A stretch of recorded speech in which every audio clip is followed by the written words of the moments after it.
Pero nagawa ko yon sa hindi pagkaalam at kawalan ng pananampalataya. Bakit? Kaanib ba kasi ako sa INC noon? Kaanib rin ako sa dating daan, nakakasagot ako. Pero nakita ko yung katotohanan dun sa tunay na iglesyang itinayo ni Kristo dahil may proper na katuroan. Siya po ay galing sa MCGI, kumuha ng tungkulin, 1 taong naglingkod sa Diyos ni Soriano.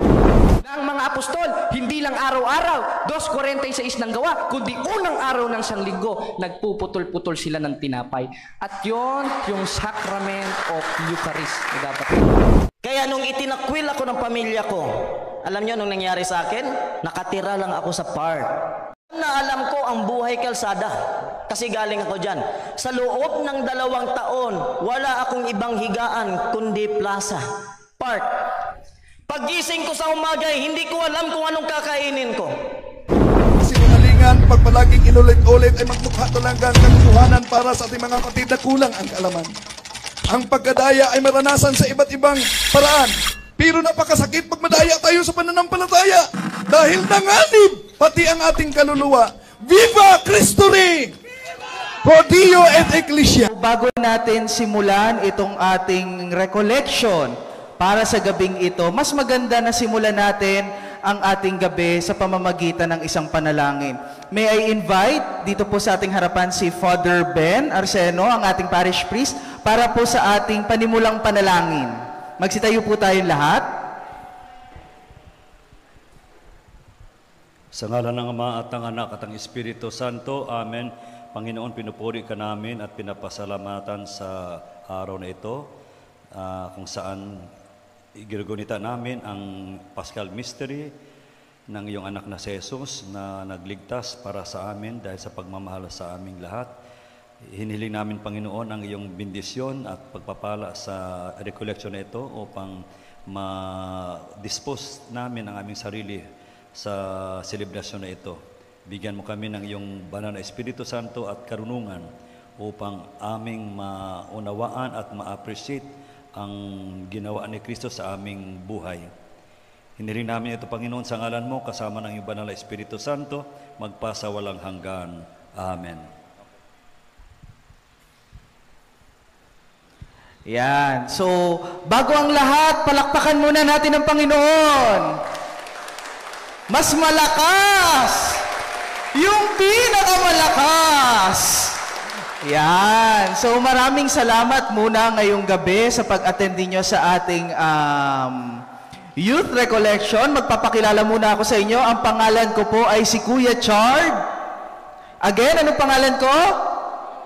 Yan. So, magandang gabi. Kung madalas po tayo na nakakapunta sa ilang mga formation talks ng CFDQC, makikita nyo ako dito. Okay? So, ngayon po, nakafocus ang ating recollection sa mga kabataan. Ano ulit ang title ng ating recollection? Yan, ang kapangyarihan ng mga kabataan sa simbahan. So mag-iiwan ako sa inyo ng isang tanong bago tayo magtuloy-tuloy at bago ko ipakilala yung ating mga gwapong-gwapo din na mga formators for tonight. So bilang kabataan, nalalaman ba natin kung ano ang kapangyarihan natin sa simbahan? Alam ba natin? May idea ba tayo? Meron?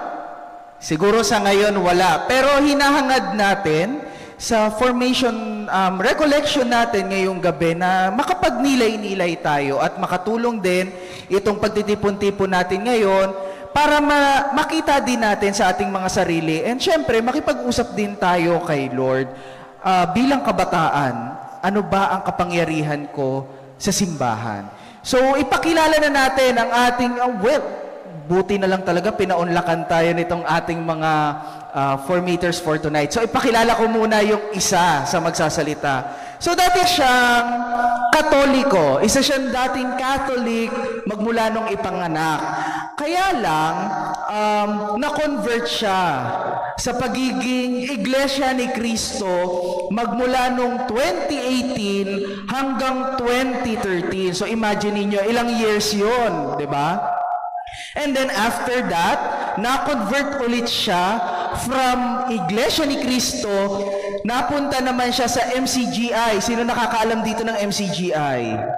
MCGI, ito yung sa may ang dating daan ni Eliseo Soriano. So na-convert siya from 2013 hanggang 2014. But then, sa pamamagitan na rin ng grasya ng ating Panginoon, siya ay nanumbalik sa simbahang Katoliko magmula noong 2014 hanggang ngayon at nasa pangangalaga siya ng CFD Tagbilaran under Reverend Father Garwin Gitgano. So, mga youth, mga kaedad ko, ipinapakilala ko sa inyo ngayong gabi ang ating unang formator for tonight, si Brother Jared Almasora. Palakpakan natin siya. Ngayon, nakita natin itong nasa screen, ang kapangyarihan ng mga kabataan sa simbahan. Pero bago natin simulan ito, papakilala muna ako sa inyo kung saan ako galing. Unang-una, galing ako dun sa iglesia ni Manalo. O dun sa iglesyang initatag ni Mr. Manalo noong 1914. Gawa na rin ng hindi ako nakinig kay Pablo dahil unang-una sinabi ni Pablo sa 4:17 ng Galacia, merong magmamalasakit sa inyo pero dili sa mabuting akala. Kadalasan ng relihiyon ganyan sumama ka sa amin, kami lang ang maliligtas. Paano kayo maliligtas? Matanda pa sa inyo betchin. Kaya kung ang basihan ng katotohanan ay patandaan, magluluto na lang ako ng itlog. Bakit? Dahil mas matanda yung betchi na panluto ng itlog kesa sa iglesyang itinatag ni Mr. Manalo. Ngayon, sasabihin nila, ang sakit mo naman magsalita kapatid na Jared, parang hindi ka galing sa amin. Pinagsisisihan ko nga yun Parang sinabi ni Apostol Pablo sa 1:13 ng unang Timoteo, ang sabi, bagamat ng una, ako'y naging mamumusong at mang-uusig. Ganon ang ginawa ko sa simbahan. Kayo kang mga Katoliko, paano kayo naging totoo? Puro kayo sugarol. Aba, ba't sa inyo wala? Palihim pa nga sa ministro ninyo May kilala pa nga akong isang manggagawa, natiwalag, hindi ko nalang babanggitin kasi baka paglabas ko dyan yari tayo, malapit lang ang sentral nila dyan. Isang manggagawa ng Iglesia ni Cristo ni Manalo, hindi ko napapangalanan, na ngayon nasa Bulacan. Anong nangyari? Natiwalag. Di yung bato nila sa Katoliko, bumabalik rin sa kanila. Lahat ng paratang nila sa Katoliko, bumabalik rin sa kanila. Bakit? Mga sinungaling kasi, mga bulag na kasi. Ngayon, meron ba tayong batayan? Meron. Unang-una, wala akong karapatang pigilin nila pag ako nagsasalita. 5:13 ng Galacia, sapagkat kayo mga kapatid, tinawag sa kalayaan. At isa dun sa klase ng kalayaan, 28:20 ng Mateo, na ituro ko sa inyong ganapin ang lahat ng mga bagay na inutos ko sa inyo. Sa katotohanan, dili sa kasinungalingan. Dahil yung kasinungalingan, kalahi nila yon. 8:44 ng Juan, ang sabi ni Apostol Juan, kayo'y sa inyong amang dyablo at ang mga nasa ng inyong amang inyong ibig gawin. Ngayon, sagutin natin yung binabato nila. Paano ka naging totoo yung Catholic Church? Marami sa inyo sa lasenggo. Ganoon rin ang mga born again paano ka naging totoo yan? Mga pari nyo mismo ganyan. Wala ka nang pakialam doon. Bakit? Basahin natin ang 7:20 ng Ecclesiastes. Ang sabi, tunay ngang walang matwid sa lupa na gumagawa ng mabutit hindi nagkakasala. Therefore, kahit matwid ka na, kahit sumusunod ka na sa utos ng Diyos, kahit nasa tunay ka ng iglesia, may possibility ka pa rin magkasala. Hindi kayo ng mga born again, kakatok sa bahay. Handa ka ba kang tanggapin ng ating Panginoong Hesukristo? At pag tinanggap mo, hindi ka na magkakasala. Hoy, kakontra ka ni Apostol Juan. Dahil si Juan na mismo nagsasabi, 1:8 ng unang Juan, kung sinasabi natin tayo walang kasalanan, ay dinadaya natin ang ating sarili at ang katotohanan ay wala sa atin. Kaya once more, nasabihin ng born again na sila hindi nagkakasala, patunay lang yun, nawala sila sa katotohanan. Ngayon, balik tayo dito, lumalayo na tayo Ang topic natin, paluson, papunta akong Pampanga. Yan, ang kapangyarihan ng kabataan sa simbahan. Unang-una, ang bilin sa atin ni Timoteo, sa 3:15 ng unang Timoteo, mayroon dapat tayong uugaliin dun sa pundasyon at saligan ng katotohanan na simbahang itinayo ni Kristo. Ano yon? Habang kabataan tayo, magpapatuloy tayo. At yun ang katungkulan ng tao sa 12:13 ng Ecclesiastes. Na na walang matwid, 12:13 pala, tuloy 1:8, 7:20 tuloy ng Ecclesiastes. Sa ulit? Yung binasa kong ayun, 12:13 ng Ecclesiastes. Itong wakas ng bagay, lahat ay narinig. Ika'y matakot sa Diyos at sundin mong kanyang utos sapagkat itong katungkulan ng tao. Ibig sabihin, yung katungkulan ng tao na pagsunod sa utos ng Diyos, yun ang dapat nating ugaliin, yun ang dapat nating ganapin. Saan? 3:15 ng unang Timoteo, dun sa sambahayan ng Diyos na buhay. At according sa ating CCC, yung Iglesia ng Diyos, Iglesia ni Cristo, yun ang Roman Catholic Church. Therefore, bilang kabataan, mas lalo tayo susunod sa utos ng Diyos. Meron dyan, utusan lang ng magulang, nagdadabog na eh. Kulang pa nga sa inyo, inirin ng magulang ninyo eh. Utusan lang. Nagre-reklamo na, hindi na ako magtataka. Dahil may bili na sa atin si Pablo sa 2 Timoteo 3:1. Sabi, sa huling panahon ay darating panahong mapanganib, sapagkat ang mga tao ay magiging maibigin sa kanilang sarili, maibigin sa salapi, mayayabang, masuwayin sa magulang. At ako, hindi ko naman kinakaila yon. Nakikipagsuntukan pa nga ako sa tito ko noon eh. Hinampas ako ng bike. Pero nagawa ko yon sa hindi pagkaalam at kawalan ng pananampalataya. Bakit? Kaanib ba kasi ako sa INC noon? Kaanib ako sa INC noon nung nagawa ko yon. Kaanib rin ako sa dating daan nung nakakasagot ako. Pero nakita ko yung katotohanan dun sa tunay na iglesyang itinayo ni Kristo dahil may proper na katuroan. At yun yung binabanggit sa 12:13 ng Ecclesiastes na ngayon itinuturo sa atin. Baka antok na kayo bro. Antok ka na ba? Baka mamay tutulog-tulog na tayo dito. Ngayon, magbukas tayo ng isang topic patungkol dun sa mga sinasabi para hindi na rin tayo maakay na itong mga protestante na ito, lalo na ng Baptist Church. At isa sa representative nito, si R.A. Puentes, yung taga Cebu. Si Mr. Ikapo ba yun? Ayun, si R.A. Puentes. Ngayon, isa sa mga aral na binubuksan nila, isa sa mga aral na ipinangliligaw nila sa atin, hindi na daw nawawala ang kaligtasan. Sino naman nagsabi sa hindi nawawala? Ngayon, yung nakadebate kong si James, sabi ko nung kaanib pa ako sa MCGI, saan mo naman nabasa na hindi nawawala ang kaligtasan? Ikinotes niya yung 63 o 63:16 ng Isayas. Mali ang translation, kaya ayaw sa akin ipabasa sa Tagalog. Dahil yung nasa 63:16 ng Isayas, yung tinutukoy doon na walang hanggan at walang pasimula, yung pangalan. Hindi naman yung kaligtasan. Ngayon, totoo ba yung mga sinasabi na itong mga ito na hindi na daw nawawala ang kaligtasan? Unang-una basahin natin mga kapatid, mga igsuon ng 10:26 ng Hebreo. Ang sabi, sapagkat kung ating sinasadyang ating pagkakasala, pagkatapos na ating matanggap ang pagkilala sa katotohanan, ay wala ng haing natitira pa tungkol sa kasalanan. Ibig sabihin, once na tinanggap mong katotohanan, naanib ka sa tunay na Santa Iglesia, huwag mo na sasadyain yung kasalanan mo. Bakit? Dahil ang sabi sa atin ni Apostol Pablo, wala nang haing natitira pa tungkol sa kasalanan. Kaya bilang kabataan, sumunod tayo. Huwag tayong magpakasakdal o huwag natin gamitin ang laman natin sa kasalanan.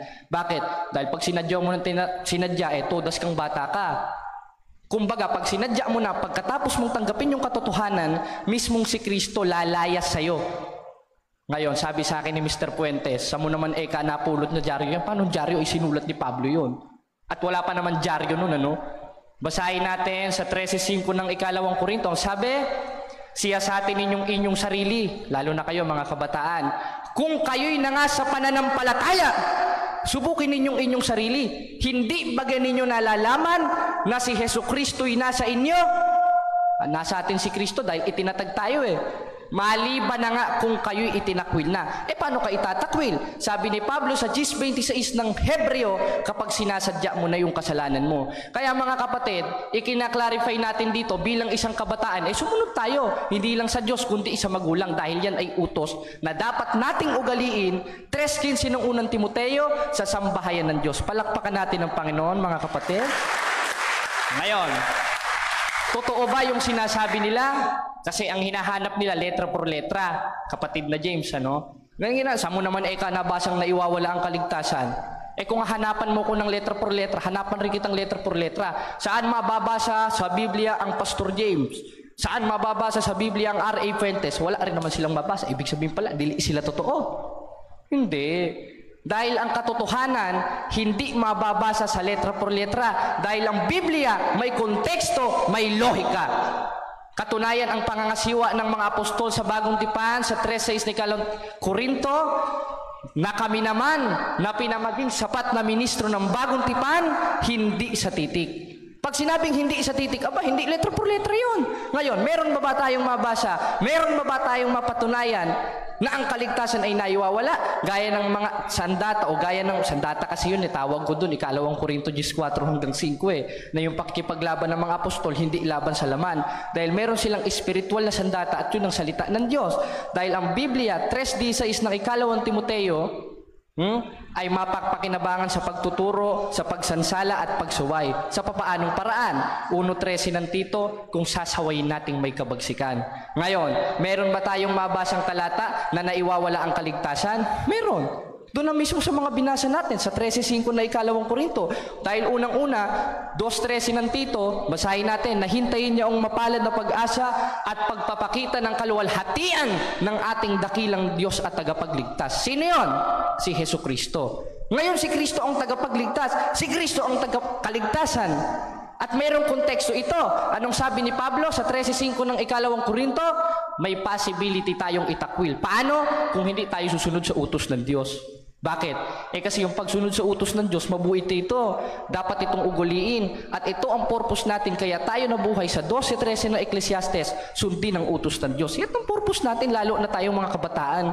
Kasi meron dun sa amin, mga nagmamariwana pa patago pa sila kala ko hindi makikita. Report ko nga sa barangay. Bakit? Nakaka-impluwensya kasi. Basahin natin ang 15:33 ng unang Korinto. Ang sabi, huwag kayong padaya. Ang masamang kasama, sumisira ng magandang ugali. Kaya kayo, pag may napansin na kayo, kakaiba dun sa ginagalaw ng mga katropa nyo, yung iba, bangag. Yung iba, kung ano-anong kalokohan ng pinagtututuro, layuan nyo na. Dahil yan ang topic natin ang kapangyarihan ng mga kabataan sa simbahan. At hindi lang dapat sa simbahan, kundi sa labas rin ng simbahan. Dahil lahat ng talata, lahat ng kapitulo, bersikulo, lahat ng utos ni Kristo, 15:2 ng unang Korinto, ligtas kayo. Paano? Kung matyaga ninyong iingatan. Paanong matyaga? Nasa labas kayo, nasa loob kayo ng simbahan, dapat nating sundin ang utos ni Kristo. Kaya ang sabi sa atin ni Apostolo Pablo sa 2:12 ng Filipos, kaya nga mga minamahal ko, kung paanong lagi ninyong pagsunod na di lamang sa harapan ko, kundi bagkus ngayon ako'y wala na, ay lubusin ninyo ang gawain ng inyong sariling pagkaligtas. Kaya lulubusin natin bilang kabataan. Kaya pag inutusan tayo ng magulang na, huwag niyo murahin. Kasi yung pinsan ko nga, mumura-mura pa yung tatay niya. Huwag niyong kayahin yung mga kapatid. Dahil meron dapat tayong lalayuan at meron tayong tatanggapin. Sabi ni Pablo, unang Tesalonica 5:21 at 22, subukin ninyong lahat ng bagay. Ingatan ninyong mabuti at layuan ninyong bawat anyo ng masama. Alin ang iingatan? Yung mabuti. Alin yung mabuti? Yung mabuting ugali.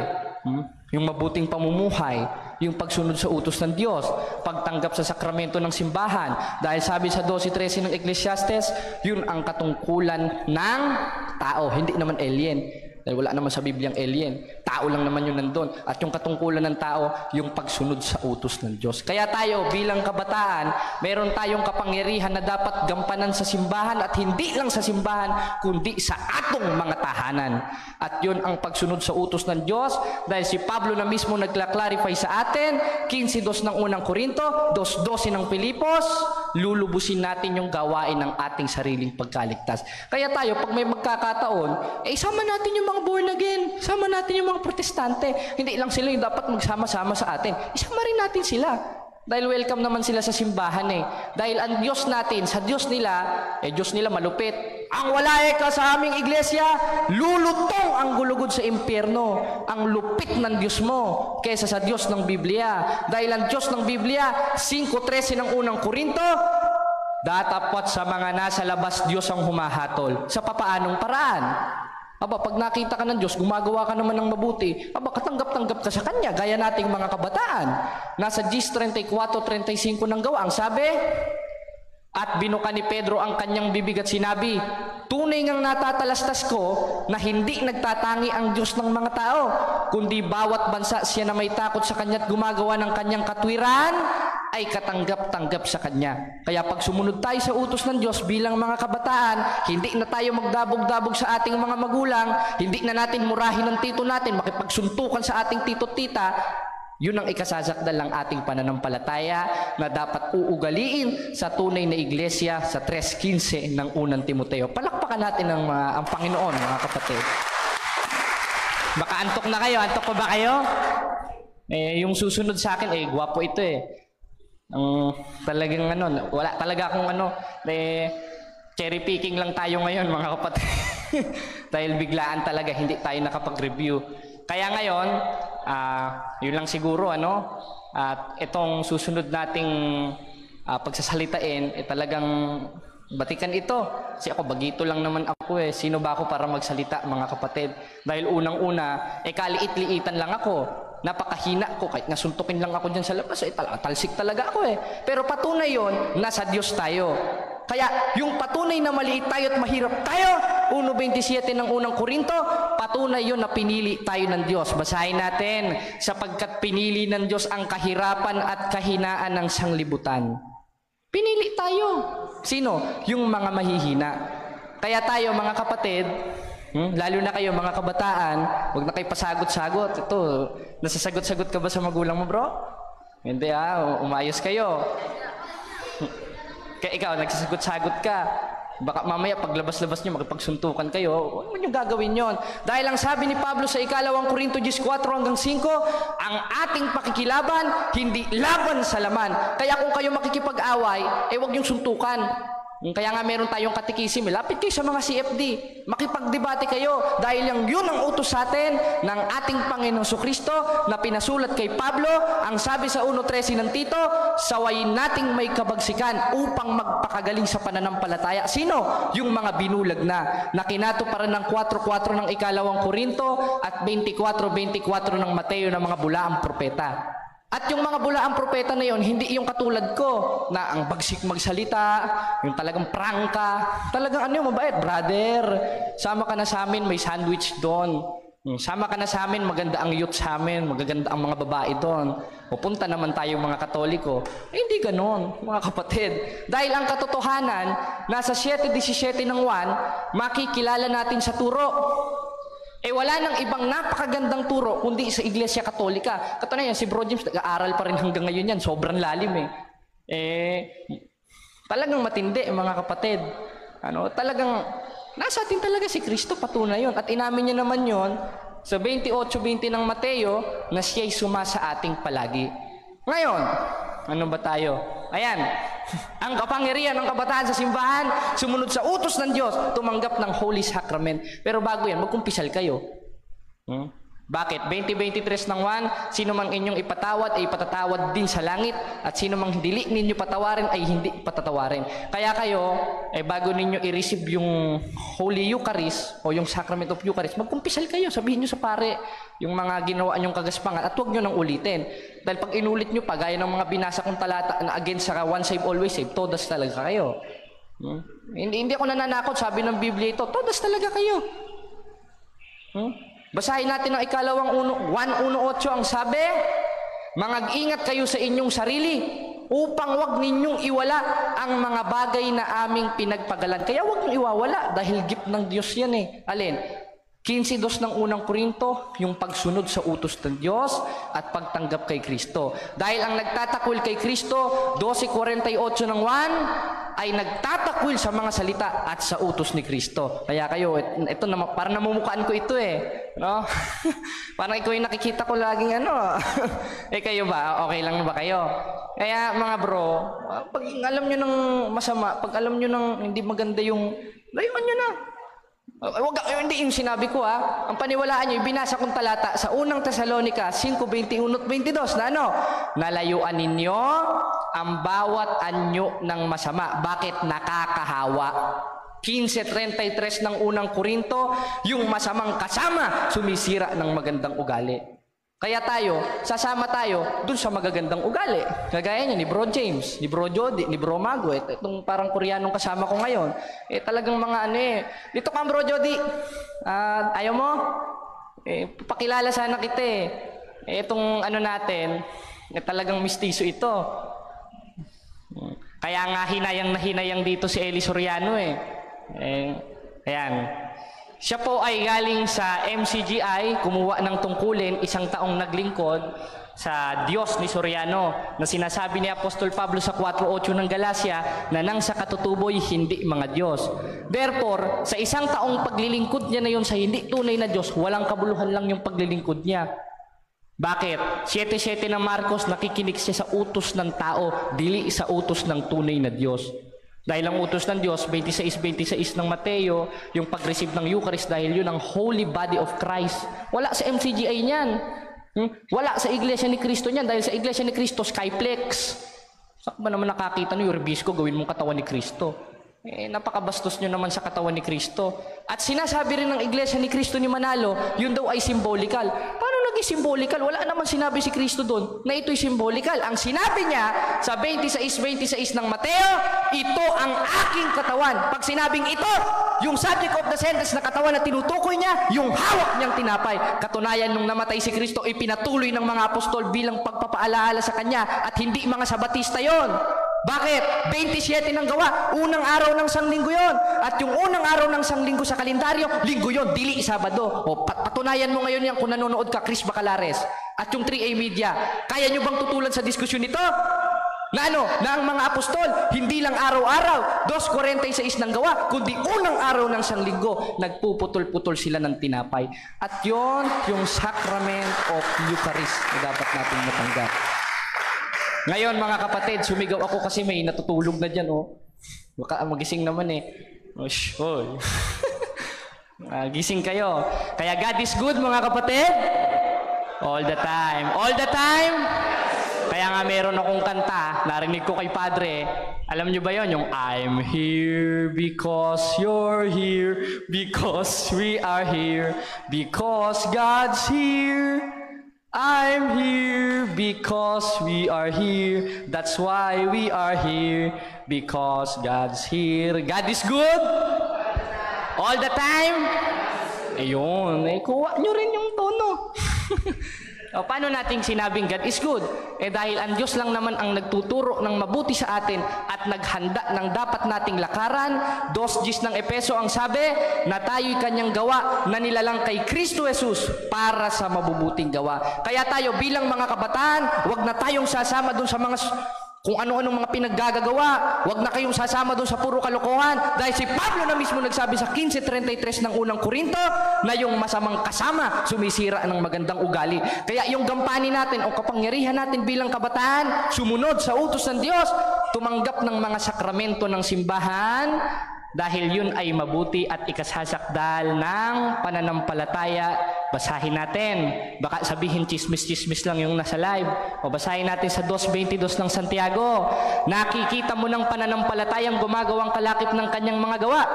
At sa pamamagitan ng mga gawa ay naging sakdal ang pananampalataya. Tumatawa si bro. Hindi mo kinig. Ayan. Ngayon, dito ka nga bro. Tayo ka dito sa unahan at tatanungin lang kita para tayo. Anong pangalan mo bro? Dito tanong natin. Dito sa unahan. Patayuin natin. Para kasama ka ni bro Jody. Sige bro. Anong pangalan mo bro? Iyan po. Iyan. Anong naintindihan mo sa itinapik natin? God is good. Oo talaga, God is good. Ayun, upo ka na doon bro. Ayun. Ayun mga kapatid, sana hindi kayo inantok at naubusan na tayo ng bala. Ayun, naubusan na tayo ng bala ngayon mga kapatid. Ay pagpapatuloy na ito, bago ikaw muna pakilala ka muna bro. Magandang gabi po mga kapatid. Ako po si Brother Jody po. At kaibigan ko po to si Bro Jared at si Brad Mago. Ito po yung cameraman namin. Ano ba sabi?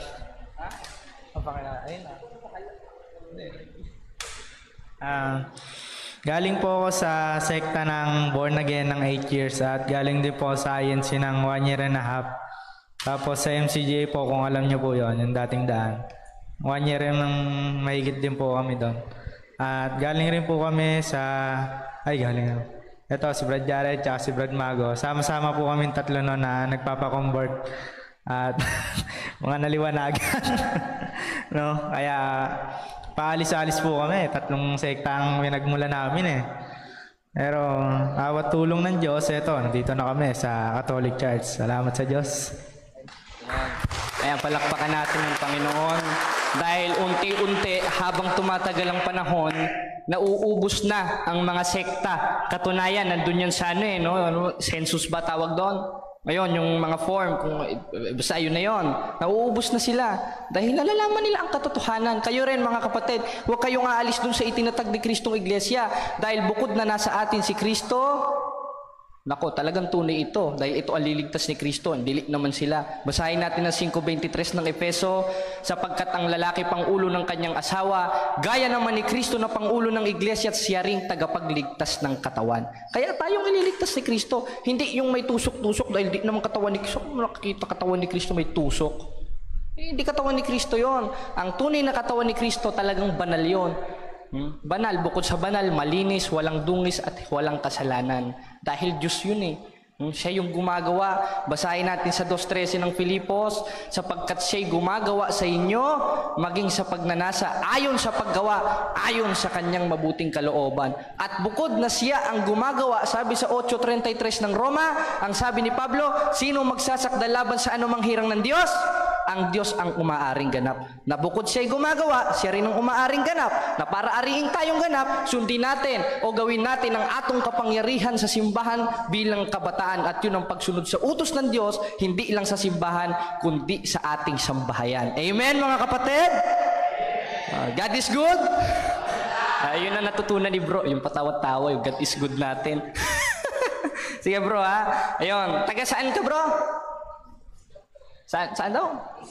Wisdom. Taga dito rin. Magpatuloy ka bro ha. Huwag kang sagot-sagot sa magulang mo at dahil ako nung ganyang kabataan nung nakipagsuntukan ako sa tito ko. Talaga.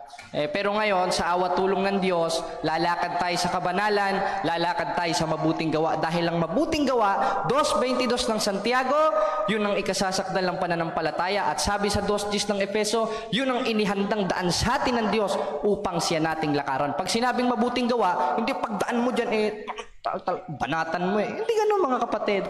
Dahil pag nakita na nating masama, nakita na nating hindi mabuti, unang Tesalonica, paulit-ulit nating binabasa sa 5:21 at 22, layuan na natin. Palakpakan natin ang Panginoon mga kapatid. At muli, bago tayo magtapos ng ating pagsasalita, may natutunan ba kayo? Ano yon? God is good. Ayan. At bago tayo maupo, dahil tayo may trangkaso, ayun, pero sa awa tulong ng Diyos, papatuloy pa rin tayo. Patayuin na natin ito. Tara dito bro James, dito ka na at ikaw na magsalita dito. Ayan, magsasalita na po sa ating harapan ang isa sa magiting na CFD sa Davao at Tagbilaran, si kapatid na James. Palakpakan natin ang Panginoon. Good evening. Good evening. God is good. God is good. God is good. Hanggang bukas tayo dito. God is good. Ayun. Before everything else, gusto ko magpasalamat kay Brother Jared Almasura na talagang bumiyahe from Laguna, Santa Rosa ka bro.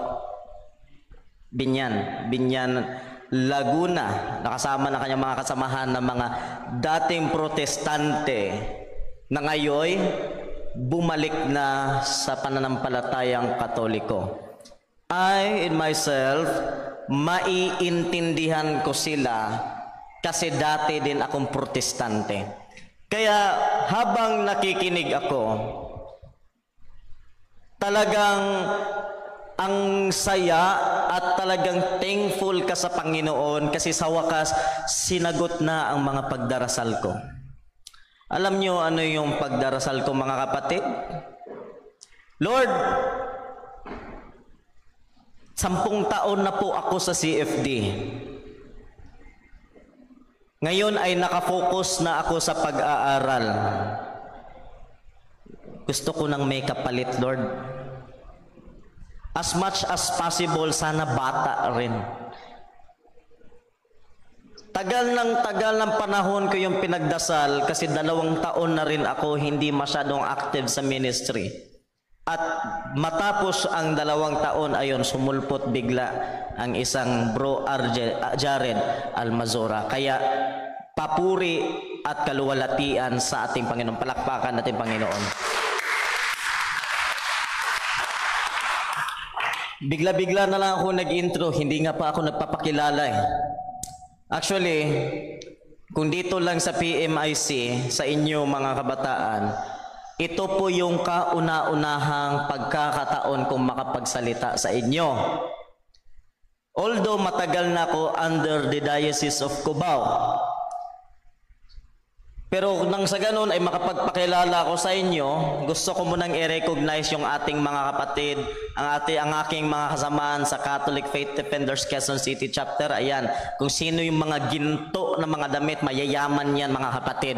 Kaya tingnan mo mga kapatid yan, nasa likod nyo. Nandyan si Brother Bien, the CFD President of Quezon City. Ayan, walang ibang gwapo dyan na nasa likod dyan ng ano. I do can see Brother Joe, ito si Brother Charge, yung ating MC, si Doc Christian, hello Doc Christian, si Dr. Ramao, siya yung presidente ng CFD Cubao. O yan, yung babae dyan sa likod na maganda, o yan, tingnan nyo yan. At saka alam na alam ko sa papuntang kasal, ako ang isang sa mga imbitado. Aasahan ko yan. Ito, nandito si Brother Alex Bernard de San Jose. Ayan. Siya po ang CFD National Secretary. National Secretary, ha? Ang dyan sa likod natin. Kaya kung mapapansin mo, may bandila siya ng Vatican dyan sa kanyang damit. Diplomat yan. Mag-iingat kayo. Secret agent yan. Baka si Bro Geneve. Hello, Bro Geneve. At walang iba, ang CFD Spiritual Director ng Diocese of Cubao, Reverend Father Ben Arsenio. Ako po si Brother James Consensino. Dati po akong protestante, particularly evangelical born again. Kaya mapapansin niyo po, paulit-ulit ko kayong sinasabihang God is good. Kapag mahina ang inyong mga boses, pinapalakas ko kasi sa amin sa born again, hindi kaming tumatahimik. Boses ko pala ngayon, hindi na kailangan ng microphone. Bakit? Sa amin sa born again, alive, alive, alive, alive. Antok ka pa, hindi? Sabi niya, nakakagulat naman magsalita tong tao na to. Sa amin sa born again, alive, alive, alive, alive, alive, forevermore, sing hallelujah. O, diba? Alam mo yon. Sana yung si God is good. Tingnan natin, makakatulog ka pa ba ngayon? Sa amin, alive, alive talaga. Kaya ang boses ko ngayon, alive na alive. Kaya nung tinanong ko kayo, God is good, nung nakita at narinig ko na mahina ang boses ko, pinapaulit ko kayo. Ang sunod ko namang ipapagawa sa inyo, tingnan nyo ang mga katabi nyo. Bakit nag-alinlangan kang tumingin sa katabi mo? Tingnan nyo ang katabi mo. Tingnan mo! Inoobserbahan ko kayo, nakikita ko yung ano. Bakit yung pagkakatingin mo, bro? Ano yun? Ha? Tingnan nyo yung katabi nyo with a smile on your face. Tingnan nyo. Sabihin mo, I love you. Oh, hindi pa ako natapos. Oh, sabihin, I love you. Saan ka nakatingin? May multo ba dito? Sabihin, I love you. Sabihin nyo. Sabihin nyo, I love you. With the love of the Lord. Iba yung narinig ko I love you, ikaw lamang ang nag-iisa. Ano yun? Hindi ko naman yung pinautos sa inyo Sabi, I love you with the love of the Lord. Alam nyo bakit ko yung pinapagawa sa inyo? Basahin nyo nga ang topic. Ano ni to? Salamat sa kanila. Yan. Radya ka nang magbubuno kakim yatang wala. Ulit tayo.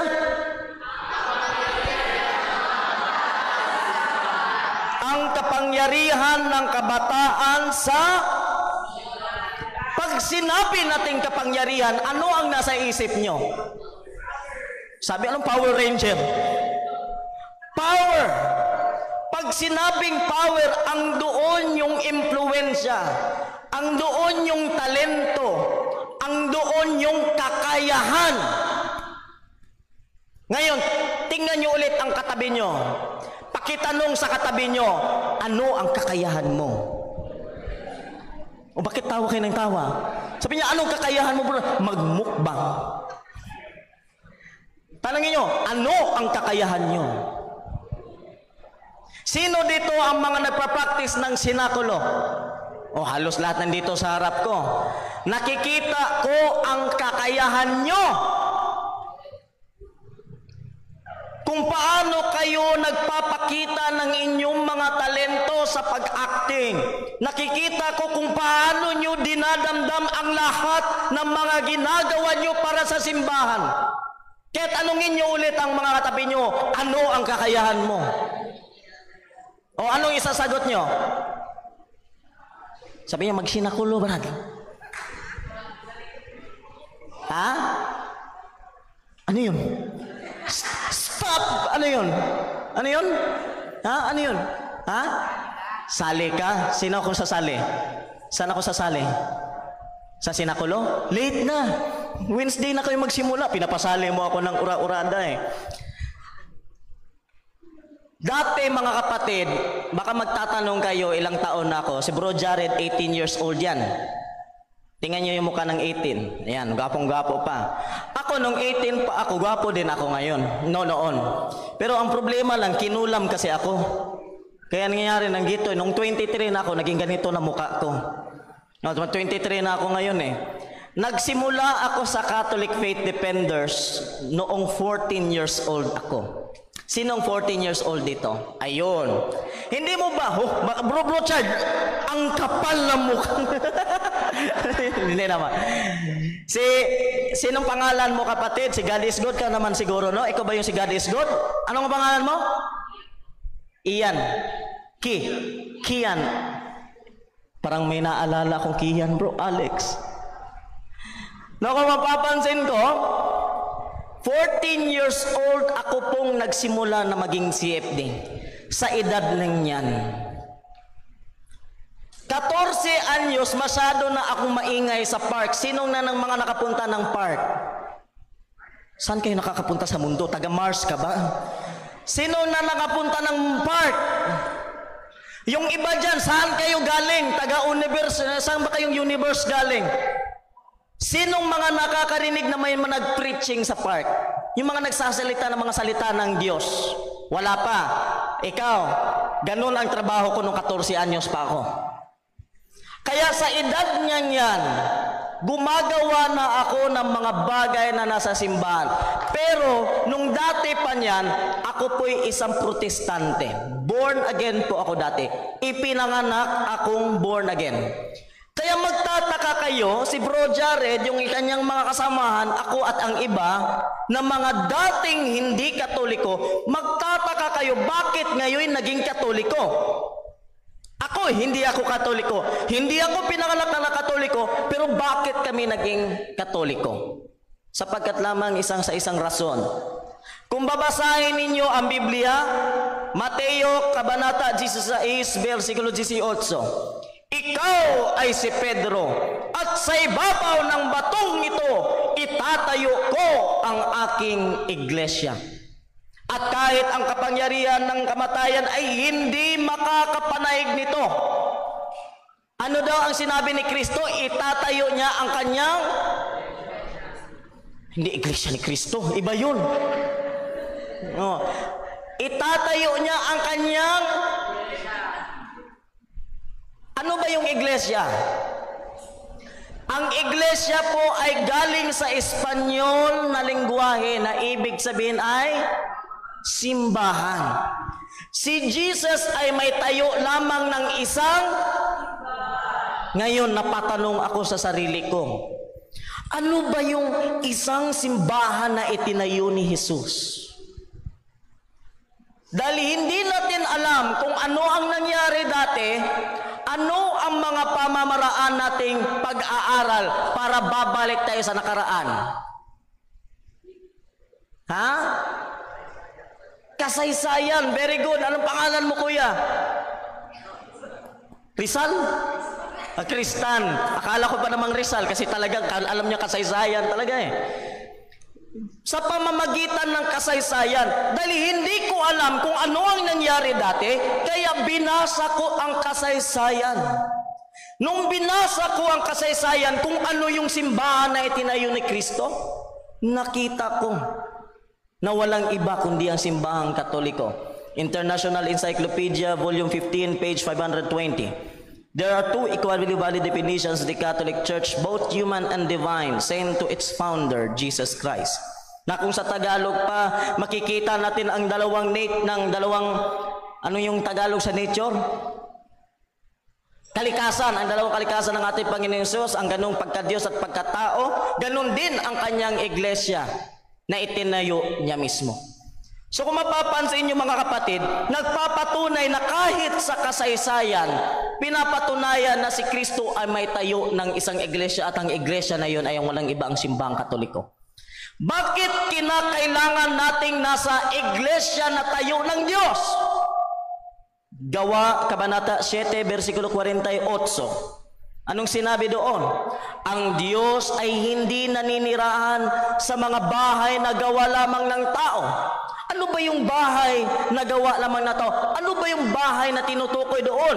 Unang Timoteo, Kabanata 3, versikulo 15. Na ang bahay na yon ay siyang simbahan ng buhay ng Diyos, ang haligi ng katotohanan at suhay ng katotohanan.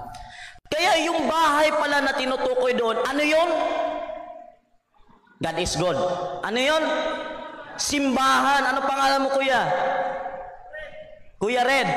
Ikaw naman, Blue. So ang simbahan na yun, ang bahay na yun ay tinutukoy na simbahan. So sa madaling salita, ang Diyos ay hindi naninirahan sa simbahan na gawa lamang ng tao. Kaya ang tanong ngayon, sino ang may tayo ng inyong simbahan? Iglesia ni Cristo, July 27, 1914, si Felix Manalo. Tao ba siya? Hindi. Malamang tao. Sa Missions of the Church of God International, sa MCGI, si Eli Soriano. Si Eli Soriano, tao pa? Hindi. So, hindi naninirahan ang Diyos sa kanila. Pero makikita natin na ang Diyos ay naninirahan sa bahay na gawa mismo niya. Kaya nagpapatunay na nung sinabi ni Kristo sa ibabaw ng batong ito, ikaw ay si... Sino nakakalala? Ikaw ay si Pedro. At sa ibabaw ng batong ito ay itatayo ko ng aking iglesia. Sino ang sinabihan? Ngayon, ang pinakatanong, saan ba si San Pedro ngayon? Malamang. Sabi, saan ba si Pedro ngayon? Sabi naman ni Kuya, sa langit. Malamang. Ang unang Santo Papa ng Simbahang Katoliko, alam nyo ba sino? Si San Pedro. Kung titingnan nyo dyan sa office, hindi makikita dyan, huwag na kayong lumingon. Dyan sa office, sa gilid dyan, may litrato dyan ng buong Santo Papa. Makikita nyo ang pinaka number 1 doon, si San Pedro. Kaya anong namatay si San Pedro? Pumalit si San Linos. Nung pamalamatay si San Linos, namatay si San Clemente. So on and so forth, hanggang nakalating kay Pope John Paul II, nakarating kay Pope Benedict, from Pope Benedict to Pope Francis. Kaya dito natin, doon ko nakikita ko mga kapatid, ang pamamaraan na sabi ko, itong Simbahang Katoliko ang itinayo niya. Kaya hindi na ako nag-alinlangan, nagpabinyag kaagad ako sa Katoliko. Ngayon, isa sa mga nakikita ko, nung pumasok ako sa Katoliko, Sorry to say that. May mga live, pero totoo namang sinasabi ko. Nung pumasok ako sa simbahang Katoliko, nung umanib ako, lumipat ako, dahil 14 years old ako at that time, ibig sabihin, batang-bata, parang ganon ako kay Kuya Kian. Ang tingin talaga sa akin, hindi totoo. Wala lang yang kwenta, bro. Hindi yan sa baka espiya lang yan. Baka magnakaw lang yan dito sa loob ng simbahan. Akalain mo, isinurrender ko yung dating pananampalataya ko, which is against ang pamilya ko. Ayaw ng pamilya ko maging Katoliko. Pero kahit pamilya ko, iniwanan ko yung pag-aaral ko, iniwanan ko allowance ko, iniwanan ko ang bahay ko, kasi gusto kong umanib sa katotohanan na siyang Iglesia Katolika. Pero pagpunta ko sa simbahang Katoliko, ang nangyari, intinakwil pa ako. Pero halos mapatanong ako sa Panginoon, Lord, bakit ba to? Iniwan ko lahat, iniwan ko pamilya ko, iniwan ko lahat. Pero bakit nung lumapit ako sa simbahan, parang itataboy rin ako? Hindi ba't dahil bata lang ako? Wala akong kapangyarihan sa loob? Dahil ba hindi ako, dahil ba bata ako, wala akong impluensya? Dahil ba bata ako, wala akong talento? Dahil ba bata ako, hindi nila ako pakikinggan? Yun ang nasa isip ko. Kaya naiintindihan ko yung mga bata na hindi masyado sila nakakapag-connect kasi akala nila ang liliit lang namin. Wala kaming talento, wala kaming boses, hindi kami naririnig. Kasi experience ko yun dati. Hindi ako pinapakinggan kasi bata lang ako. Isa ka lang 14 anyos, isa ka lang ganito, ganyan. So on and so forth. Pero sinabi ko sa Panginoon, Lord, kung ito man ang pamamaraan mong subukan ako, mananatili ako hanggang sa uli. Kasi gaya na ang ginto, na kapag tumatanggap ng ginto, hindi yan sinasabing ginto na yan. Anong ginagawa sa ginto? As much as possible, the gold was tested by true fire. Sinusubukan ang ginto sa pamamagitan ng apoy. Kung tunay bang ginto, ganun din ang ginawa sa akin. Hindi ko ikinasasama ang ginawa ng simbahan na parang itinaboy ako, sapagkat nakita ko yun na sinusubukan ako ng simbahan kung tunay ba akong aanib sa pananampalataya. Kung tunay ba talaga akong yayakap sa Katoliko, kung tunay ba akong maglilingkod sa Diyos, susubukan kayo. Kaya kung ano man mga pinagdaanan yung pagsubok o kung ano mga pinagdaanan yung mga dinadaanan, always remember, lagi niyong tatandaan ng lahat na yan, na mga apoy na dinadaanan nyo, diyan nakikita na sinusubukan kayo ng Diyos kung gaano kayo katotoo sa inyong paglilingkod sa Diyos. Kaya huwag niyong tingnan ang obstacles, huwag niyong tingnan masyado ang problema, na ganito lang kami, ganyan, kasi hindi natin alam ang pamamaraan ng Diyos. Kaya nung itinakwil ako ng pamilya ko, alam niyo nung nangyari sa akin? Nakatira lang ako sa park. Kilala niyo si Kuya Epe? O yan, kabatch-batch kami niyan. Pero iba lang, nasa Luneta siya, ako nasa Davao. Alam na alam ko ang buhay kalsada kasi galing ako dyan. Sa loob ng 2 taon, wala akong ibang higaan kundi plaza, park. Parang Luneta lang sa amin sa Davao. Doon din ako nakatira. Paggising ko sa umaga, hindi ko alam kung anong kakainin ko. Akalain mo sa edad na yan, 14 anyos, nasa park na ako nakatira. 14 anyos nagigising ako, ang ginagawa ko madaling araw, kumukuha ako ng mga bote, bakal, plastic. Kasi yung mga bagay na yun, ibebenta ko yun sa junk shop. Pag mabenta mo yun sa junk shop, magkakapera ka. Ang pinakamataas ko ng kita dyan, 20 pesos. Sapat na yun sa pagkain ko 2 beses sa isang araw. Bakit? 10 piso, isang kanin. May libreng sabaw. Ayun lang ang ginagawa ko. Ang pinipili kong kumakain, agahan at hapunan. Kasi agahan, merong akong energy na makakapagkilos. Wala na akong problema sa tanghalian. Paggabi naman, at least makakatulog ako ng maayos na hindi ako gutom. Kaya very strategic lang yung style ko dati para makasurvive. Dinaanan ko yan ng 2 taon. Kaya kung 20 pesos may kita ako, 20 pesos, sapat na yun. Makakabili lang ako ng 10 pisong kanin. May libreng sabaw na, may 10 piso din kanin sa gabi, panghapunan, may libreng sabaw na. Just to survive. Pero sinabi ko sa Panginoon, Lord, itong mga bagay na pinagdaanan ko ngayon, alam mo Panginoon, bata lang ako, wala akong kakayahan. Hindi ako isang profesional, hindi ako isang may trabaho. Hindi nga ako nakapagtapos, hindi ko pa nga natapos ang aking junior high school that time. Bigyan mo naman ako ng lakas, Panginoon, na makapagpatuloy ako sa paglilingkod sa iyo sa simbahan, hindi ako namamatay sa gutom. Kaya ang nangyari, natulog lang ako that time. Natulog lang ako sa park. Sa loob ng 2 taong, pinagdadasal ko sa Panginoon, Lord, sana makaahon na ako sa ganitong klaseng buhay.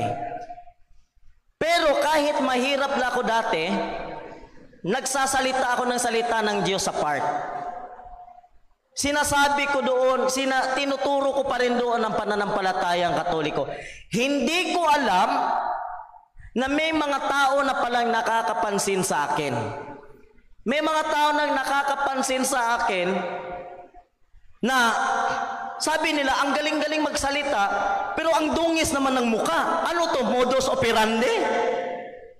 Na papaikutin ka sa masasarap na salita, tapos ngayon kukunan ka na ng pera. Ang nangyari sa akin noon, mga kapatid, may mga Catholic communities, iba-iba, mga charismatic, mga divine mercy, na talagang nag-o-observe na pala sa akin. Until dumating ang panahon na sinagot ng Diyos ang aking mga pagdarasal. Kaya nung natulog ako, may mga Catholic communities na sinabi, bro, wala ka bang tirahan? Sabi ko, wala. Sabi ko, kahit dito man lang ako, basta in-embrace ko ang katotohanan, wala akong problema dyan.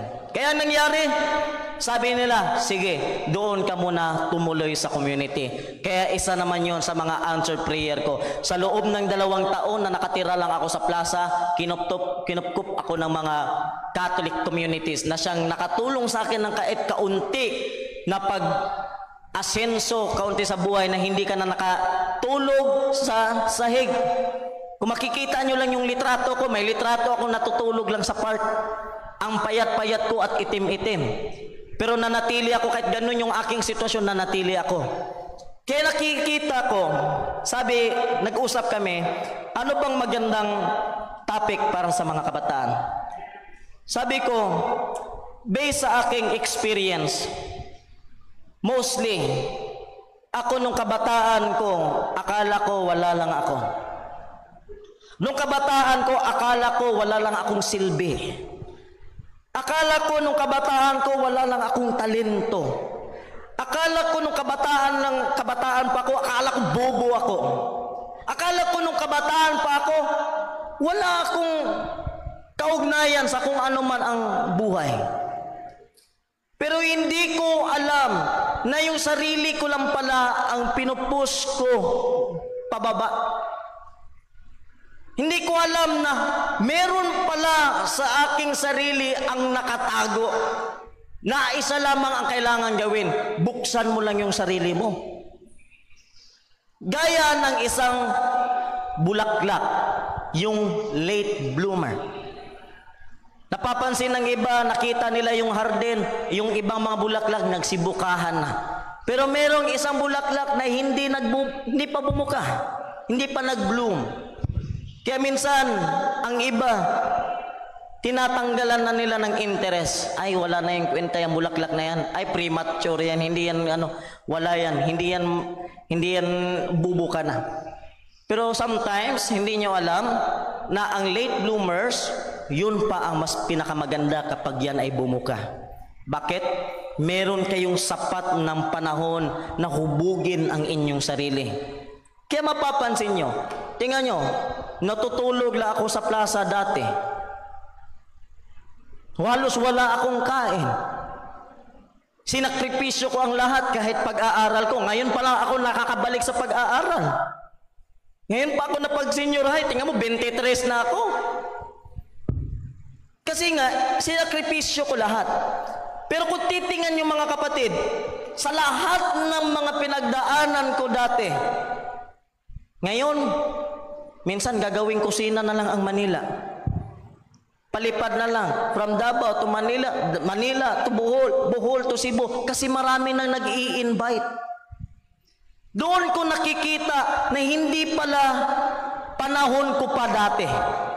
Hindi ko pa panahon mag-bloom. Hindi ko pa panahon na magpakita ng aking talento kasi hinuhubog pa ako ng Diyos. Sabi ng Panginoon, antay ka lang, dyan ka muna. Sinusubukan pa kita sa apoy. Kasi darating ang araw, kapag makapaglagpas ka na sa apoy, magiging isang kumikining na diamante ka na. Kaya tingnan nyo yung katabi nyo. Tingnan nyo. Sabihin mo, ang mukha mo ay parang diamante. Sabi nyo, tingnan mo, tumatawa-tawa naman kayo, nakakaloko kayo eh. Yung isa naman, kung tumitingnan, ang mukha mo ay parang diamante. May galit ka ba, bro? Tingnan nyo yung mga mukha na katabi nyo, sabihin nyo, ang mukha mo ay parang diamante. Balang araw, kikinang ka. Anong sinabi ng Panginoon sa Biblia sa kay unang Timoteo kabanata 4 versikulo 12 patungkol sa mga kabataan? Hoy, makinig. Sabi dito sa unang Timoteo 4:12, huwag mong hayaang hamakin ng sino man ang iyong kabataan. Ito pakinggan niyo to. Huwag mong hayaang hamakin ng sino man ang iyong kabataan.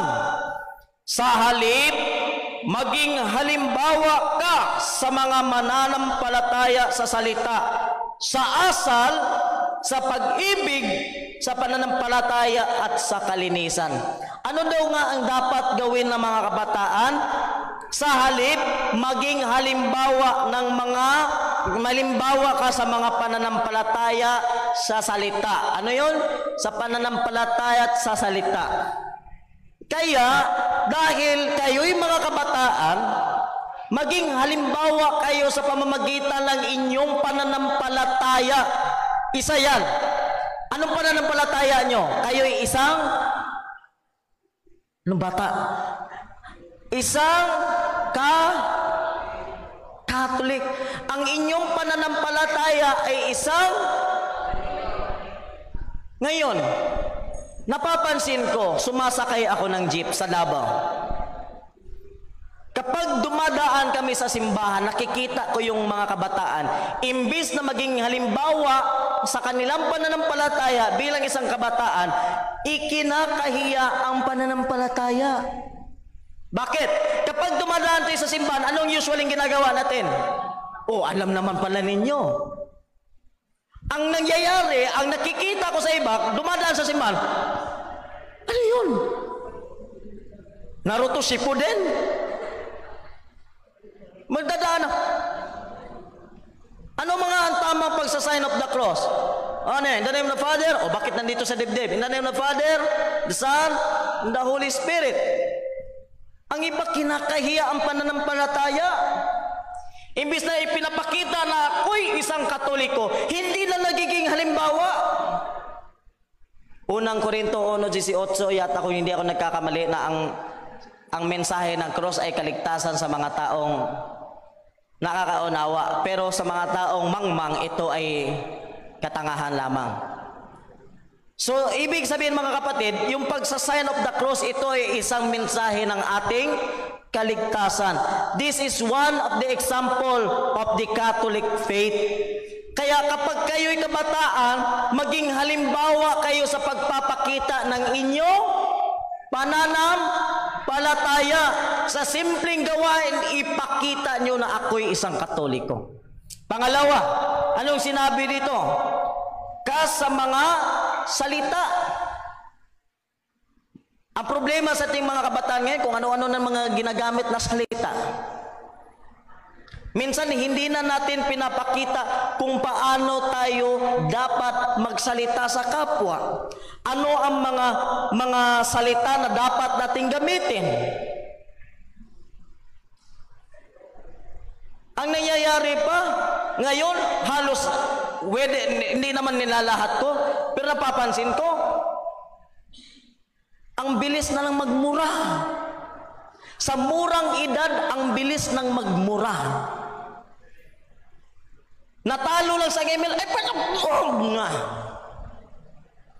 Hindi na natin pinapakita yung ating halimbawa bilang isang kabataan. Kaya nga ang nangyayari dito, wag mong hayaang hamakin. Kaya minsan nahahamak na yung bata kasi kung ano na din yung pinapakita natin. Sa asal, pinapakita natin sa asal, sa pag-ibig. Oy, sabi niya, ano yung pag-ibig, bro? Parang kumalampag yung tenga ng iba nung narinig nila. Paano maipapakita ang isang kabataan pagdating sa pag-ibig? Nag-talk ako sa mga youth ng Tugigaraw. Akala ko kung anong mga pinagsasabi, naghugot-hugot lang doon. Alam mo, Brother James, buti pa ang bagyo, may pag-asa. Pero sa pag-ibig, puro lang paasa.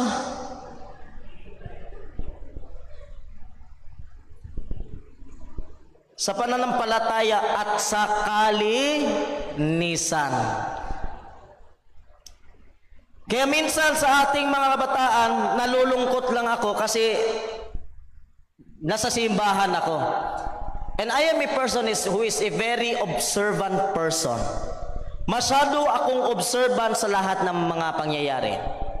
Napapansin ko lang, kung doon, like, saan akong simbahan pumupunta, kapag dumadaan yung mga server ng simbahan, ang unang-una kong naaamoy ay efficacent oil.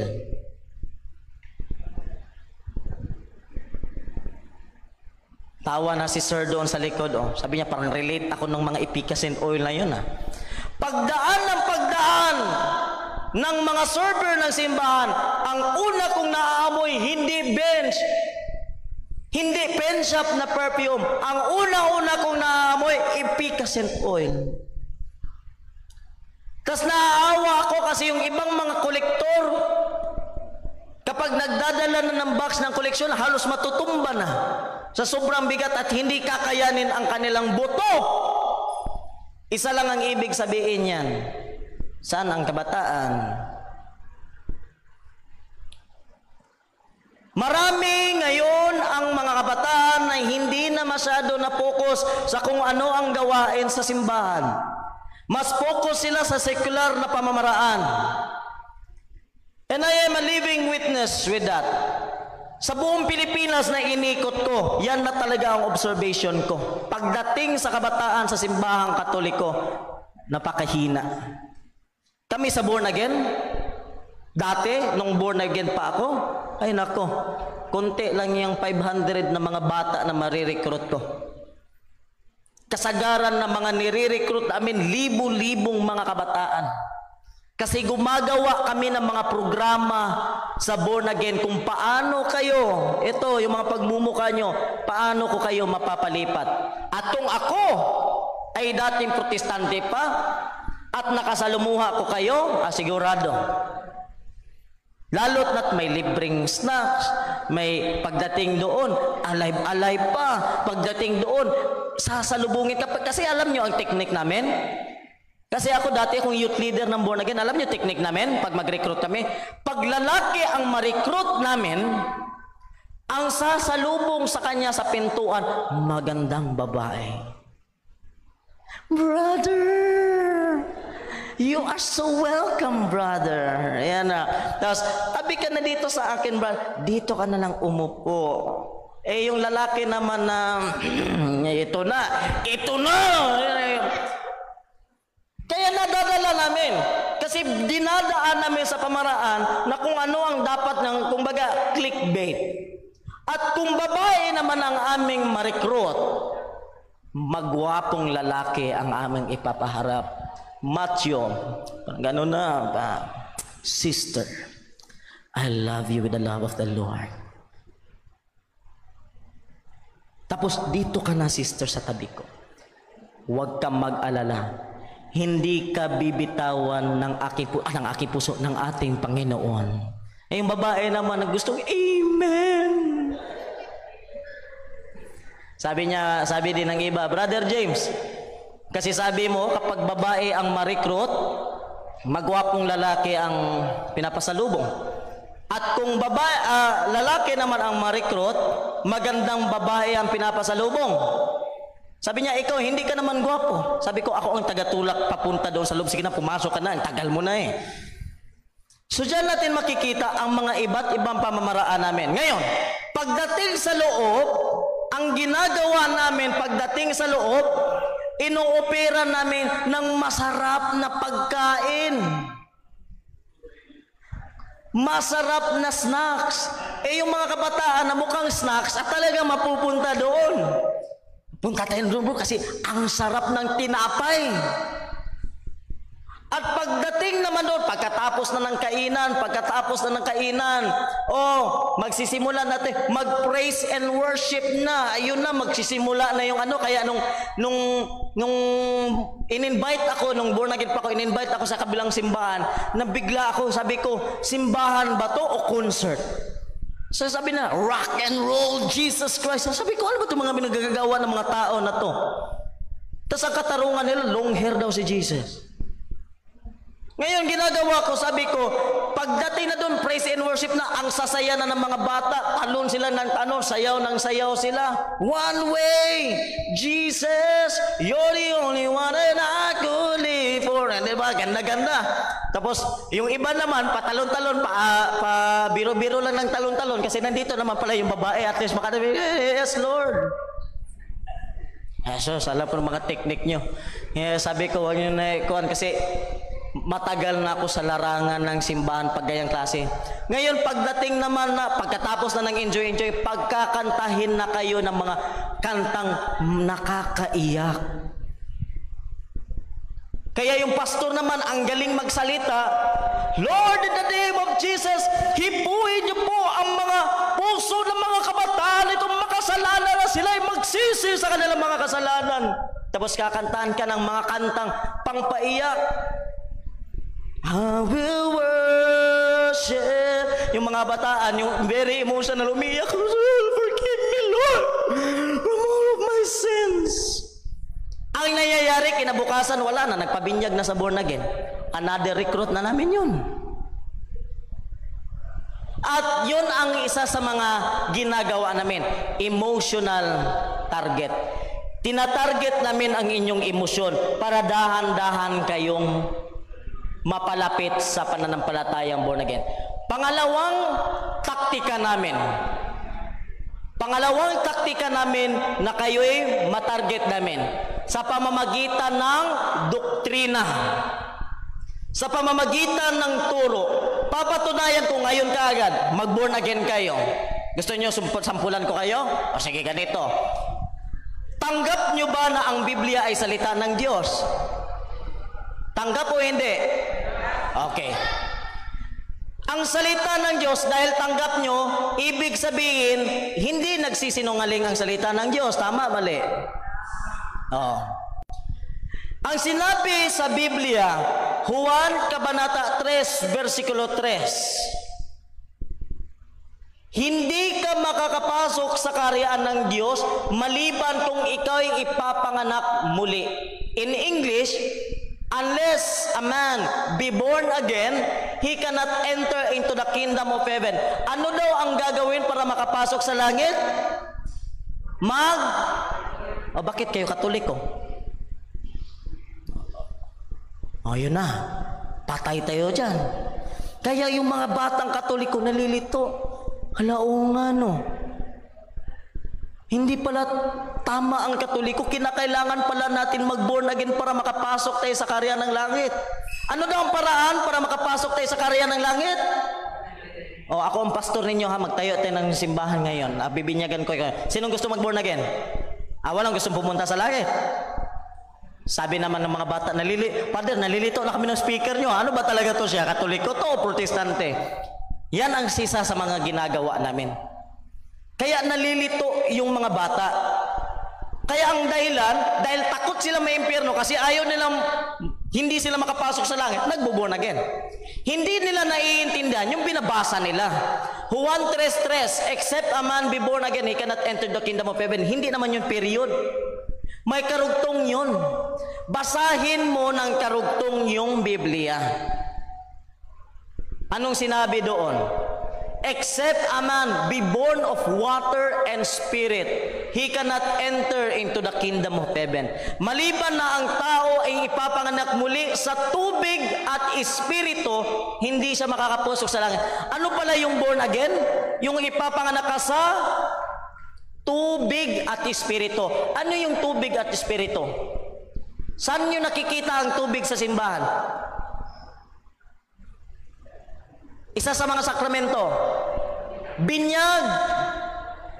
Kaya magiging born again ka kapag nagpabinyag ka. Sino ngayon dito ang natapos ng nabinyagan? O di born again na kayo. Hindi nyo na kailangan lumipat pa ng simbang born again kasi matagal na kayong born again nung bininyagan kayo. Kasi pag sinabing born again, mga kapatid, hindi yung ipapasok ka muli sa sinapupunan ng ina, tapos ipapanganak ka muli. Pag sinabing born again, ipinanganak yung laman mong katawan, ipapanganak ka muli, hindi na sa laman, kundi sa espiritu. Ako, bininyagan ako February 2. Kaya ang birthday ng aking espiritu ay February 2. Pero ang birthday ng aking laman, June 12. June 12 ang birthday ng aking laman, ang birthday ng aking espiritu ay February 2. Kasi February 2 ako nabinyagan. Ngayon, tanong, kailan kayo nabinyagan? O, tanongin nyo sa nanay nyo. Kasi kinakailangan nyo yun malaman.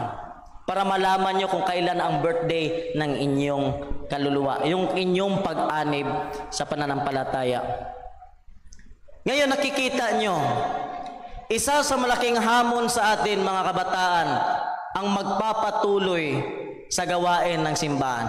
Gaya na ang kabataan ang pag-asa ng bayan, ganun din ang kabataan ay pag-asa ng simbahan.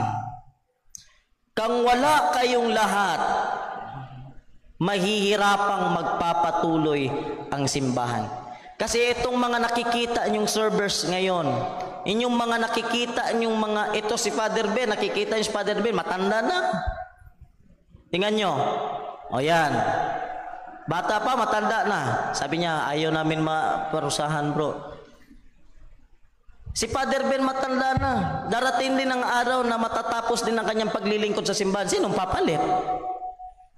Kung wala ang kabataan. Makikita yung mga servers dito. O tingnan nyo din si Brother Nelson sa likod. O yan. O, Brother Nelson. O, matanda na din yan. O, darating ang araw, matatapos din ang kanyang paglilingkod sa simbahan. Sinong papalit sa kanya? See? Kaya kayo ang magiging pag-asa ng simbahan. Kaya napakalaki ng aking kasiyahan nung nakita ko na nag-active kayo sa pamamagitan ng sinakulo. Dahil this will be your first step. Ito yung magiging unang hakbang nyo na makapagpatuloy pa mismo sa gawain ng simbahan. Kaya kung ano ang mga klaseng talento nyo, marami naman tayong ministry dito.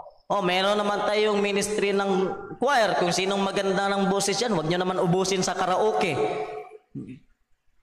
Bigay naman din kayo ng paglilingkod sa simbahan. Sino, may alam ko may mga altar server na akong nakikita dito na pamilyar sa akin. Ito si Kuya. Sabi niya.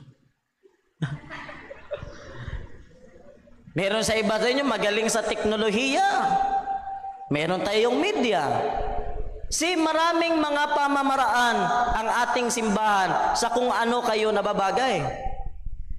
Makikita nyo yan. Andyan si Ate Sheena, pwede nyo siya lapitan pag may mga serve, gusto nyo maging server. Si Father Ben, pwede nyo malalapitan. Father, gusto naming mag-choir. Father, gusto naming kung ano bang gusto ninyo. Huwag na muna Mother Butler, pang matanda pa yun. Sabi niya, insulto na naman yun. Insulto na naman yung Brother James. So lahat sa inyo may kakayahan sa paglilingkod sa simbahan. Gaya ng ako ay nagsimula ng 14 anyos, ngayon 23 years old na ako. Nagpapatuloy pa rin sa paglilingkod sa simbahan hanggang sa kamatayan ng aking buhay. Sa huling hininga, magpapatuloy ako sa paglilingkod ng simbahan. Anong ministry ka, bro? Ano, sali ka lang sa sinakulo? Oh, ikaw, bro. Sa sinakulo. Sinong mga may ministry dito sa simbahan? Ayun, ano ka? Ha? Altar server. Altar server, kilala ko na to. Altar server. Walang mga choir dito.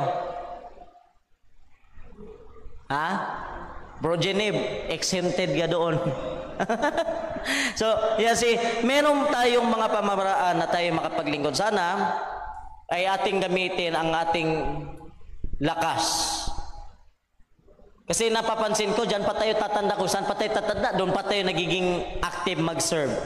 No, habang kabataan natin, mga panahon ng ating kabataan, pagpatuloy natin ang paglilingkod sa simbahan. Amen! God is good. And all the time, ibahin natin ang pamaraan kasi yung all the time pang matanda daw yun. Ito ay youth recollection Ang youth recollection ay pang bata. Pag sinabi natin God is good, ang isasagot natin pinakamahaba. Grabe! Pag sinabi namang all the time, siyempre. Sige, again, God is good.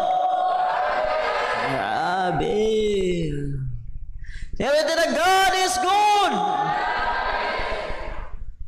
Talagang si Mana Santa na. Kasi malumanay na ang mga tao. Amen. Kaya magpatuloy kayo. Ang isa sa mga ginagamit naming motto sa CFD is Pro Deo et Ecclesia. Yun ay Latin na language. Na ibig sabihin, for God and for the church. Ang paglilingkod natin sa simbahan ay para sa Diyos at para sa simbahan. Pro Deo et Ecclesia. Sabihin nyo nga. Ayan, wala nang kain. Again.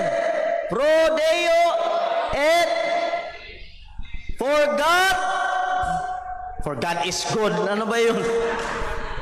For God and for the church.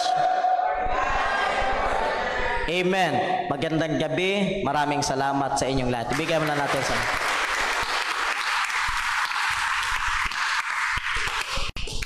Ayan, maraming salamat kapatid. And siguro magkaroon tayo ngayon ng final words galing po sa ating parish priest, si Father Ben Arseno. Palakpakan natin si Father Ben. Ayan. Okay, so dahil mayroon na tayong sinakulo sa Miyerkules, kaya itong youth recollection ay isang disposition, spiritual preparation para sa inyong activity. Di ba? Kaya kailangan tayo mangumpisal.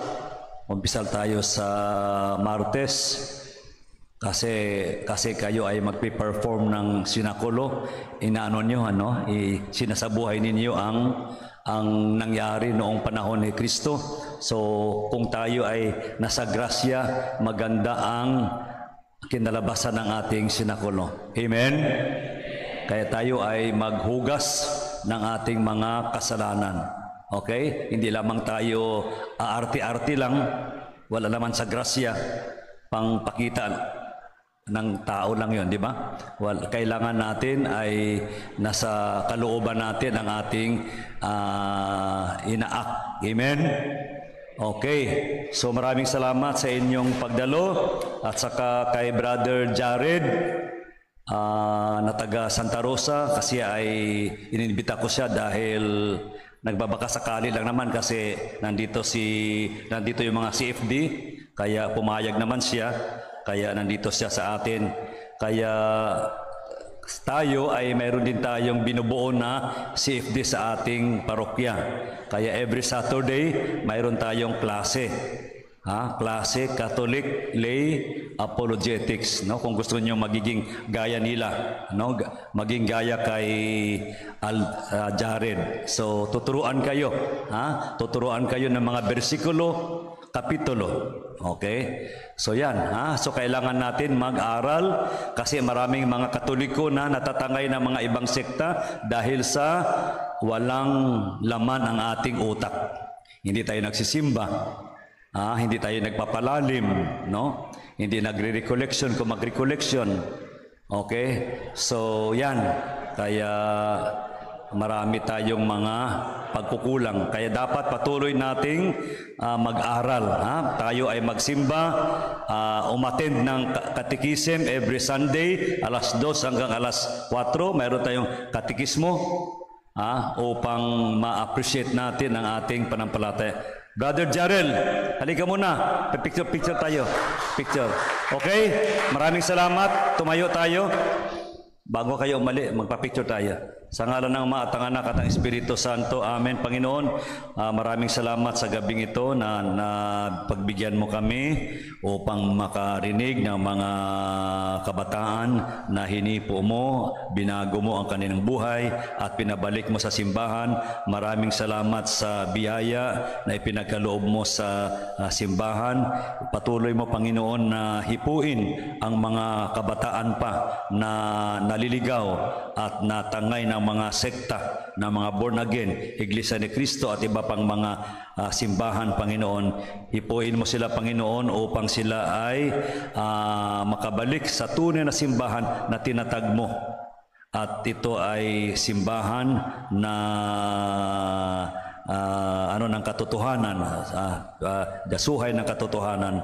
So maraming salamat sa mga kabataan na nandito, na nakipag-participate sa recollection. Basabasan mo sila na sila ay makapaghanda spiritually sa iyong darating na paghihirap, kamatayan, muling pagkabuhay. Hinihiling namin ito, Panginoon, sa ngalan mo kasama ng iyong banal na Espiritu Santo, magpasa walang hanggan. Amen. The Lord be with you. May Almighty God bless you, the Father, the Son, and the Holy Spirit.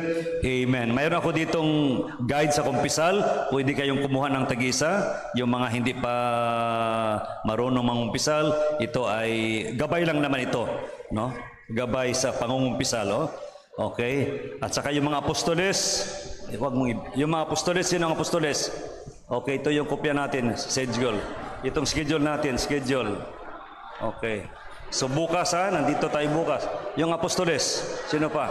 Yung apostoles, sino ang apostoles? Apostle. Okay. Okay, so, okay, pa-picture muna tayo. Okay, pa-picture tayo. Every Saturday. Yes, every Saturday. Attend kayo. Doon sa every Saturday, 7 o'clock.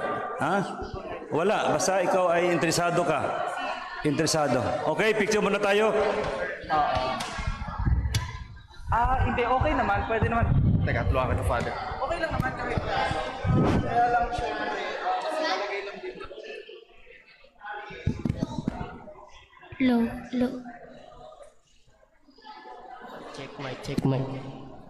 Kurimaw. Yan. So habang naghahanda tayo at daladala ko to, tinatabi ko, muli po i-plug natin ang ating CFD-QC Core. Paki-like, share, and subscribe po sa FB page. And syempre, ibahagi nyo po ito sa inyong mga dabarkads. Uso pa ba yun? Ibahagi nyo sa mga kabarkada nyo, sa mga kaibigan nyo, sa mga kachat nyo sa FB. Yan. Okay? And of course, yung mga interested po para sumali sa Catholic Faith Defenders Quezon City Chapter, lapit lang po kayo mamaya. Andito po ang lahat ng members ng CFD-QC. Lahat po na nakikita nyo na nakadilaw, pwede nyo pong lapitan. Tinatanggap po namin lahat ng edad, lahat po ng kasarian. Wala po tayong pinipili. Basta po para sa simbahan. Yan, magsama-sama tayo mga youth. Yes.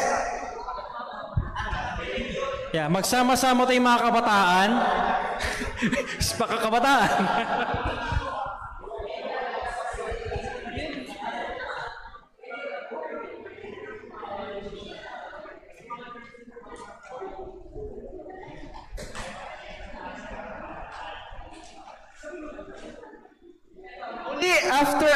After the picture taking, pwede po ninyong lapitan yung lahat ng mga nakadilaw sa mga interesadong sumali sa CFDQC Core. Yan.